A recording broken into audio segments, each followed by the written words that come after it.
നമസ്തേ പ്രിയമുള്ള പ്രേക്ഷകരെ, നാം ഇവിടെ ചർച്ച ചെയ്യുന്ന വിഷയം ശ്രീമൻ നാരായണീയത്തിലെ ബ്രഹ്മാവിൻ്റെ തപസ്സും ഭുവന നിർമ്മിതിയുമെന്ന 9ാമത്തെ ദശകത്തിലെ അന്തിമ ശ്ലോകം 10ാമത്തെ ശ്ലോകമാകുന്നു.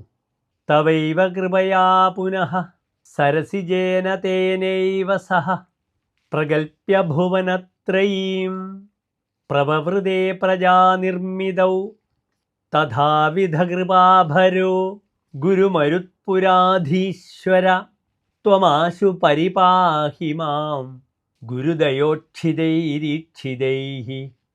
അടുത്തതായി പ്രസ്തുത ശ്ലോകത്തിൻ്റെ പദച്ഛേദമാണ് നാം നിർവഹിക്കുന്നത്. ശ്രദ്ധിക്കുക.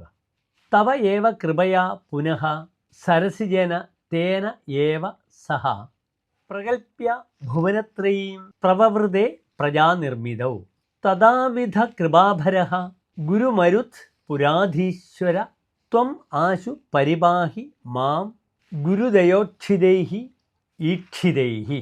ഇനി പ്രസ്തുത ശ്ലോകത്തിൻ്റെ അന്വയം പ്രിയമുള്ള പ്രേക്ഷകർ ശ്രദ്ധിക്കുക.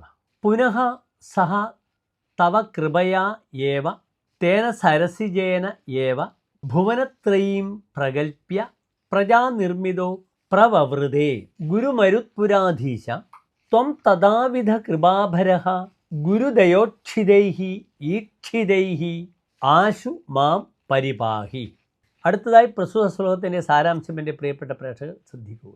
അങ്ങയുടെ കാരുണ്യത്താൽ ബ്രഹ്മാവ് ആ താമരപ്പൂവ് കൊണ്ട് ഭുവനത്രയങ്ങളെ സൃഷ്ടിക്കുകയും പ്രജാനിർമ്മിതിയിൽ മുഴുകുകയും ചെയ്തു. ഇപ്രകാരം കരുണാസാഗരനായിരിക്കുന്ന അല്ലയോ ഗുരുവായൂരപ്പ, കൃപയാൽ നനച്ച ഈ ക്ഷണങ്ങളെ കൊണ്ട് അവിടുന്ന് എൻ്റെ രോഗങ്ങളെ മാറ്റണമേ. നമസ്തേ.